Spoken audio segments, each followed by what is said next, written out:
자, 보면은 우리 지금 문제가 지금 문제가 12월 31일자 문제예요. 맞죠? 네. 12월 31일자 문제인데 그럼 12월 31일자 이렇게 외화회계 나오죠. 이거 좀 외워주셔야 돼요. 우리 저번 주에 우리가 단기 중에는 외화거래가 발생하죠. 맞죠? 내가 채권을 회수하거나 채무를 상환하잖아요. 그때는 외환차익, 외환차손을 쓰고요. 근데 기말에는 뭘 해줘야 돼요? 우리 외화자산이나 부채를 기말에 평가해서 주주들한테 알려줘야 돼요. 그게 환산이익, 환산손실이에요. 개정 과목. 맞죠? 그래서 이때는 환산이익 또는 환산손실 쓰셔야 되는데 항상 중요한 건 우리가 기말 현재 환율이 핵심이에요. 그럼 내가 당초에 2만 달러를 빌려줬죠. 대여금이니까. 그럼 2만 달러 빌려줬고 여기 12월 31일자의 환율이 1,300원이니까 이거 곱하면 이게 단기 대여금의 우리나라 금액이 되겠죠. 그렇게 평가하면 얘가 2,600만 원이 돼요. 근데 내가 당초에 빌렸을 때는 우리나라 돈을 얼마였어요? 당초에 빌렸을 때는 그렇죠. 2천만 원이었어요. 2천만 원. 맞죠? 2천만 원이었으니까 그러면 단기 대여금을 여기 2천만 원을 2,600만 원으로 평가하는 회계 처리하세요. 요 말이에요. 알죠? 그러면 채권이 받을 게 늘어났죠. 평가가. 받을 게 늘어났으니까 기분 좋다. 이익. 환산이익 적어야죠. 그래서 대변에 외화 환산이익. 그죠? 금액은 600. 그 다음에 차변에 단기 대여금 올려주고요. 그 대신 항상 우리 채권 채무 거래처 꼭 걸어주셔야 된다라는 거 차이나 가지고. 그죠? 요거 아마 교재 153페이지에 있을 거예요. 153. 153페이지에 있을 거고요. 자, 그 다음에 10번 아직 못하고 11번인데 여러분들 좀 밑줄 좀 치러 갈 거예요. 왜냐면 우리 자동 결산 있죠, 여러분들. 그것 좀 다시 복습 좀 하려고. 자, 어디로 가주시냐면 교재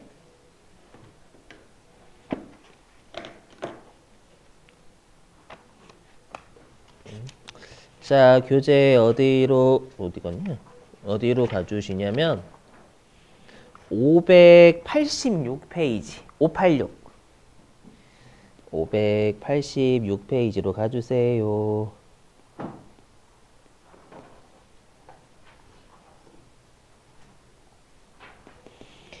586페이지. 자, 일단 우리가 그 586페이지 맨 위에 보시면 수동결산 실무라고 있죠. 맞죠? 일단 제목에 수동결산에 밑줄 좀 치시고 수동결산 여기에 밑줄 좀 치시고요. 그럼 우리 수동결산이 뭐냐면 우리가 여태까지 일반전표 입력으로 12월 31일자 분계 끊었던 거 있죠. 그걸 수동결산이다라고 불러요. 밑줄 좀. 어디 있냐면 첫 번째 중간 일반전표 입력 메뉴에 밑줄 치시고 그 다음에 띄어서 결산일로 직접 회계 처리한다 밑줄 치시고 그러니까 수동결산 실무는 제가 아까도 설명드렸던 12월 31일자 여태까지 일반전표 입력에서 12월 31일자 끊는 거예요. 분계를. 하지만 자동결산을 꼭 외우셔야 돼요. 자동결산이 예외예요. 왜냐하면 수동결산은 너무 많아. 그래서 수동결산을 외우시는 건 사람 잡는 거예요. 알죠? 그래서 자동결산을 외우시는데 그래서 아래에 3번 자동결산 실무 있죠? 예, 3번의 별표예요. 이걸 외우셔야 돼요. 알죠? 얘를 외우셔야 된다라는 뜻이고 3번. 알죠? 그럼 자동결산은 뭐냐면 일단 첫 번째 줄에 두 번째 줄에 여기에 얘는 전부 다 밑줄 치면 되겠다. 여기 두 번째 줄서부터요. 결산자료 입력이라는 메뉴가 있어요. 메뉴에 해당 사항의 금액을 입력을 하고 난 다음 F3번 전표 추가 키를 이용해서 결산 대체 분계를 자동으로 생성한다. 그러니까 얘는 우리가 결산자료 입력이라는 메뉴 들어가서 금액만 입력하면 컴퓨터가 알아서 전표 추가라는 전표 추가라는 키를 눌러주면 컴퓨터가 알아서 자동으로 분계를 해줘요. 근데 이거 가끔씩 어떤 오해를 하시냐면 여러분 자동 결산은 그러면 할 때마다 전표 추가 누르는 게 아닙니다. 자동 결산이 만약에 문제에서 세 문제가 나왔다라고 하면 세 문제의 금액을 다 입력하신 다음에 마지막에 누르는 거예요. 마지막에. 하나 하고 전표 추가, 하나 하고 전표 추가 이러는 게 아니라 한꺼번에, 그죠? 다 하신 다음에 한꺼번에 하는 겁니다. 아시죠? 물론 그렇게 한다고 여러분 틀리진 않은데 짜증나요. 막 계속 왔다 갔다 하니까. 얼마나 짜증나는데. 아시죠? 자, 그럼 여기에 6가지 있잖아요. 6가지. 맞죠? 6가지 있는데 엄밀히 크게는 5가지예요. 왜냐면 하나는 묶어버리거든요. 자, 그래서 동그라미 1번 재고자산 계정의 정리라고 보이세요? 그것 좀 고쳐주세요. 그 재고자산 계정의 정리보다는 좀 올바른 말이 있어요. 이게 뭐냐면 기말 재고자산 입력. 기말 재고자산 금액 입력. 이게 좀 정확해요. 우리가 기말 재고자산 금액 입력할 때 무조건 원칙적으로 실지재고 입력한다라고 했죠, 여러분들. 맞죠? 실지재고 입력하면 컴퓨터가 알아서 다 매출원가로 보낸다라고 했었잖아요. 저번에 타계정 대체할 때. 물론 오늘 혹시 여러분 회계 1급 때 혹시 선적지 인도 기준 뭐 이런 거 배우셨나요?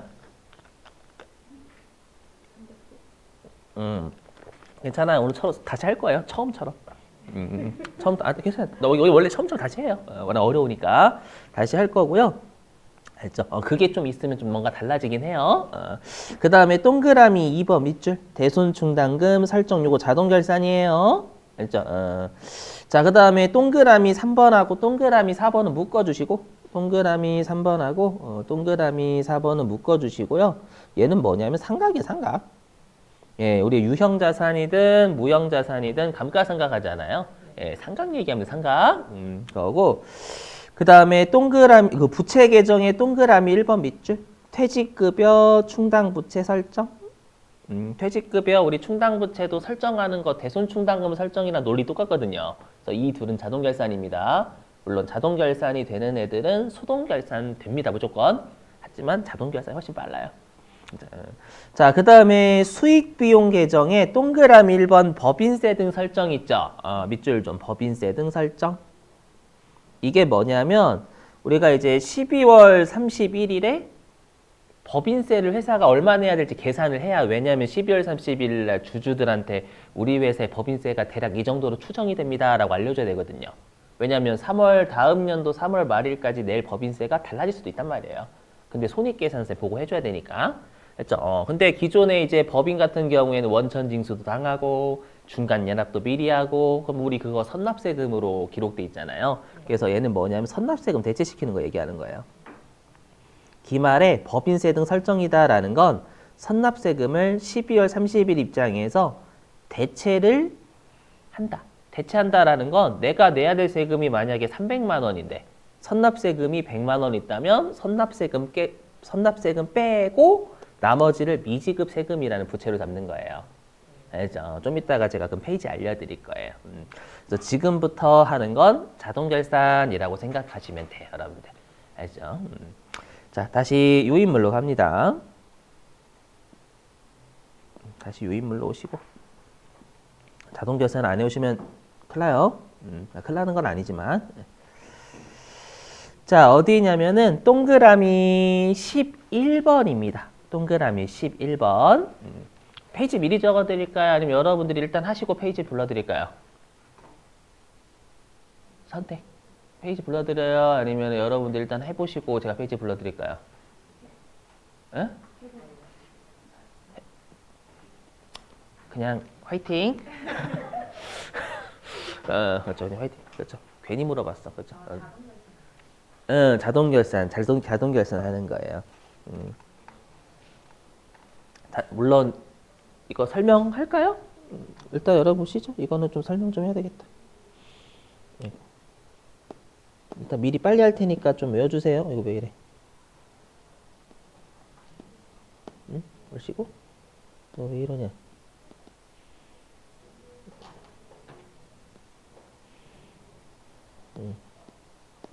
아이고. 자, 잘 외워주세요. 꼭. 한꺼번에 들어갈게요. 한꺼번에. 자, 외워주시는 거 여러분들. 자, 해보시죠. 화면. 꼭 외워주세요. 한꺼번에 다 할게요. 여기. 잃어버린 기억을 찾아서. 자, 보시죠. 자, 우리 대손충당금의 설정 자동결산 방법이에요. 자, 꼭 외워주시는 거예요. 자, 어떻게 하냐면 일단 우리가 대손충당금의 설정은요, 반드시 외워주세요. 우리 자동결산이 여기 결산자료 입력이라는 메뉴로 들어오는 거예요. 여기에서 여기 F8번 대손상각이라는 키를 클릭을 해요. 했죠? 얘를 클릭하면 컴퓨터가 이렇게 창을 띄워요. 이게 창? 근데 여기에서 대손율 있죠? 이 대손율이 뭐냐면 대손 추정률이에요. 추정률. 알죠? 그래서 이게 대손 추정률이고 기본적으로 1%로 세팅이 되어 있어요. 알죠? 근데 만약에 문제에서 2%다라고 하면 2로 바꾸시면 되고요. 알죠? 자, 그 다음에 뭐냐면 여기 제가 지금 사례된 게 어디냐? 뭐라 이걸로 할까? 여기 보시면 여기 외상매출금, 받으러음, 선급금 얘네들이 뭐예요? 채권이죠, 채권. 그래서 얘가 단기말 채권이에요.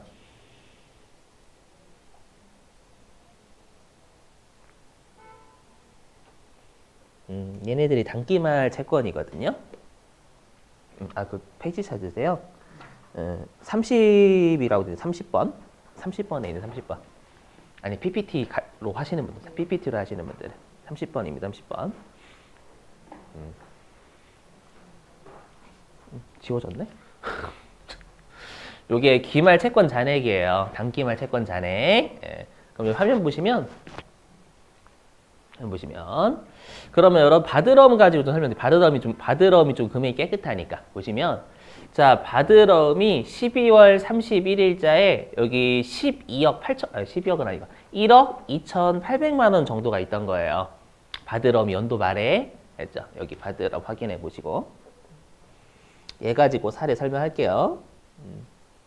자, 근데 1억 2,800만 원 정도잖아요. 1억 2,800만 원 정도가 있는데 올해 연도 말에 1%를 못 받을 것 같다라고 회사가 추정한 거예요. 제가 지금 여기 PPT 띄운 사례는. 이해되세요? 이렇게 계산하시면 아마 이게 128만 원 나올 거예요. 128만 원 못 받을 것 같다라고 추정한 거예요. 받으럼에 대해서. 근데 여기 보시면 아시겠지만 여기에 설정전 대손충당금이라고 있죠. 여기 설정전이 뭐예요? 우리 대손충당금 이미 남아있는 잔액 있잖아요. 여기 받으러움이 100만 원이 있던 거예요. 100만 원. 이렇게. 그럼 우리가 128만 원 곱하기 1% 여기에서 이미 있는 100만 원 빼서 나머지를 설정하잖아요. 맞죠? 그죠? 회계율이 요게 우리가 기말의 대손 예상에 못 받을 것 같은 금액이 받으러움에 대해서는 128만 원 나오는데 이미 100만 원이 있어요. 이렇게 하게 되면 우리가 설정할 금액이 대략 한 28만 원인가? 그 정도 남아요. 저 믿으세요? 그걸 컴퓨터가 어떻게 해줬어요? 이미 알아서 걸어줘요. 제 건 거 아니에요. 컴퓨터가 알아서 계산해 준 거예요.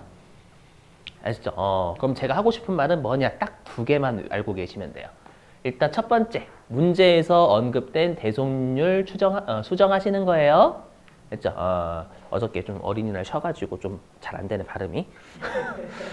수정하시고, 했죠? 그 다음에 컴퓨터가 설정액은 알아서 잘 걸어줘요. 대손율에 따라서. 그러면 설정률은 이거 믿으세요. 설정액은 대신에 문제에서는 어떻게 주냐면, 우리 예를 들어가지고 매출 채권에 대해서 설정하세요 라고 출제해. 매출 채권에 대해서 설정하세요. 예를 들면. 그럼 우리가 매출 채권은 이 세 가지 채권 중에서 뭐하고 뭐예요? 그렇죠. 외상매출금하고 받으러움만 우리가 매출채권이라고 하잖아요. 그럼 거꾸로 얘기하면 우리가 선급금, 요 사례에서 선급금은 설정하지 마세요라는 뜻이에요. 즉 뭐냐, 문제에서 언급되지 않은 채권의 설정액은 삭제하면 끝납니다. 알죠? 그리고 두 개. 대손 추정률 수정한다. 1%면 그냥 놔둔다. 그 다음에 문제에서 언급된 채권이 아니면 설정액을 지운다. 물론 지우는 건 백스페이스 아니면 스페이스하고 엔터. 둘 중에 하나 하시면 돼요. 알죠? 꼭 외우셔야 돼. 쉬워요. 자, 이렇게 하시는 거고 빨리 할게요. 자, 그 다음에 또 뭐가 있냐면 여기 법인세 우리 설정하는 거 있죠? 그거예요. 법인세 설정. 시험에 아주 그지같이 나오면 선납세금 얼마인지 안 줄 때가 있어요. 선납세금은 조회하여 처리한다. 요 문제 대비하시기 위해선 자동결산이 제일 좋아요. 자, 어떻게 하시는 거냐면 여기에요. 자, 여기에요. 자, 외우신다. 자, 우리가 이제 자동결산 메뉴로 가게 되면 여기 136번 선납세금 금액이 제가 지금 PPT에 띄운 사례는 30만 원이잖아요. 그러니까 시험에서 선납세금이 30만 원입니다 라고 하면 곧바로 여기다 입력하시면 되는 거지만 문제에서 선납세금 안 줄 때가 있어요. 그럼 안 주면 여러분들이 30만 원이구나 라고 찾으셔야 돼요. 여기서. 알죠? 물론 선납세금이라고 검색하시면 됩니다. 알죠? 그럼 컴퓨터가 선납세금란으로 커서를 보내줘요. 그럼 여러분들이 왼쪽에 있는 선납세금 금액을 확인하시고 오른쪽에 반드시 입력하셔야 돼요. 알죠? 꼭 이거 외우셔야지 여러분들이 이거 30만 원을 오른쪽에 안 넣는 분들이 꽤 많아요. 넣으셔야 돼요. 왜냐하면 이게 선납세금 차변에 있는 걸 대변으로 대체시킨다라고 생각하시면 돼요. 알죠? 그래서 여기다가 선납세금 금액을 입력하시고 그 다음 추가 계상액은 미지급 세금 금액을 입력하는 거예요. 그러니까 예를 들면 우리 회사가 내야 될 법인세가 총 100만 원이래요. 100만 원인데 선납세금이 문제에서 30만 원이라고 줄 때도 있고 안 주는 경우도 있어요. 시험에는 안 주는 경우도 최근에 계속 내고 있어요. 했죠? 그럼 여러분이 당황하지 마시고 자동결산 메뉴에서 선납세금이라고 검색을 하시는 거예요. 검색을 하시면 커서가 아래로 딱 내려가요. 내려가면 여러분들이 선납세금이 30만 원이 있다라는 걸 확인하시고 여기에다가 30만 원 이렇게 넣으시는 거예요. 이걸 안 하는 분들 꽤 계세요. 확인만 하고 안 넣으셔. 확인하고 꼭 넣으셔야 돼요. 왼쪽에 있는 거 오른쪽에 넣어. 그러면 100만 원의 법인세 중에서 30만 원은 이미 냈으니까 다음 연도 3월 말까지 내야 될 법인세는 얼마가 되는 거예요? 70만 원. 그래서 추가 계상액이 말 그대로 추가로 더 납부할 세금 얘기하는 거예요. 그렇죠? 그럼 여기에다가 70만 원 이렇게 두 번 입력하면 끝이에요. 얼마나 쉬워. 진짜로. 그렇죠? 문제도 이미 준비해 놨어요. 됐죠? 확인하시고. 자, 넘어갑니다. 자, 이제는 또 자동결산 중에 뭐가 있냐면 이거는 그냥 보시면 돼요, 여러분들. 뭐 굳이 PPT를 가실 필요 없어요. 맞죠? 쉬워요, 쉬워. 쉬워요. 뭐냐면 우리 감가상각비 쪽이에요. 감가상각비. 근데 여러분들이 감가상각비는 유념하실 게 뭐냐면 자, 여기 한번 보세요. 제가 이렇게 빨간색으로 네모 박스 친 게 518번 감가상각비죠. 네. 500번 떼면 어디에 감가상각비예요? 저 공장이에요. 그래서 지금 제가 네모 박스 친 건 공장의 건물부터 공장의 비품에 대한 감가상각비 여기다 입력하시는 거예요. 그렇죠? 근데 여기 제가 파란색으로 네모 박스 친 건 818번 감가상각비죠. 그럼 800번 떼면 어디 쪽이에요? 본사죠. 그럼 본사의 건물부터 비품까지의 감가상각비 여기다 넣으시는 거예요. 그러니까 여러분들이 꼭 문제를 보시고 감가상각비가 잘 500번대에 위치해 있는지 800번대에 위치해 있는지를 잘 보셔야지 그냥 냅다 건물, 기계장치 이런 데 그냥 바로 감가상각비를 넣으시면 안 된다라는 거예요. 알죠? 요것만 주의. 뭐 무형자산은 알아서 검색하시면 상각비 넣으시면 되고. 자, 그다음에 마지막 이제 하나 빨리빨리 할게요. 어디 있냐면 퇴직급여 충당부채 설정. 맞죠? 이것도 쉬워요. 어떻게 하시면 되냐면 우리가 아까 대손충당금 설정하는 게 F8번 눌렀잖아요. 마찬가지로 퇴직급여 충당부채 설정하는 것도 오른쪽에 있는 퇴직충당이라는 버튼을 클릭하시면 돼요. 알죠? 클릭. 네. 자, 클릭하면 이렇게 화면이 뜹니다. 퇴직충당부채라는 화면이 떠요. 근데 얘도 마찬가지지만 여기 설정 전 잔액이 있죠. 대손충당금이랑 완벽하게 똑같아요. 기말에 예상하고 이미 있는 걸 뺀 나머지를 우리가 보충해 주면 되거든요. 회계 그때 배우셨던 거. 근데 얘도 주의하실 게 요거예요. 얘도 주의하실 게 우리가 여기 500번 떼면 여기는 공장이죠. 맞죠? 그리고 여기는 800번 떼니까 본사잖아요. 그래서 우리 퇴직급여 충당부채 설정은 꼭 공장이냐 본사냐를 꼭 확인을 일단 미리 하셔야 돼요. 아셨죠?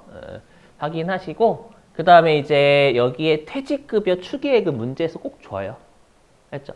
그러면 공장하고 본사의 퇴직급여 추계액을 잘 입력을 하세요. 입력하시면 컴퓨터가 알아서 설정 전 잔액을 뺀 나머지를 설정을 해줄 거예요. 여기 끝이에요, 끝. 알죠? 한 번도 우리 시험에 설정 전 잔액을 그지같이 낸 적은 없어요. 알죠? 실제 문제하고 똑같이 무조건 설정 잔액 맞춰요. 알죠? 맞추니까 여러분들은 추계액을 문제에서 주어진 추계액을 잘 입력하시되 공장하고 본사가 나뉘어져 있고 가끔씩 이 위치를 돌려버립니다. 여기는 공장이 먼저 돼 있잖아요. 근데 문제로 출제할 때는 본사를 위에다 주는 거예요. 그렇게 장난을 가끔 칩니다. 알죠? 끝이에요. 그래서 자동 결사를 외워주시는 게 제일 좋아요. 시간 되게 적게 걸리거든요. 그래서 왜 끝이에요? 끝? 됐어요. 이제 다 한꺼번에 했어. 네. 자, 여러분들이 이제 그러면 다시 유인물 11번.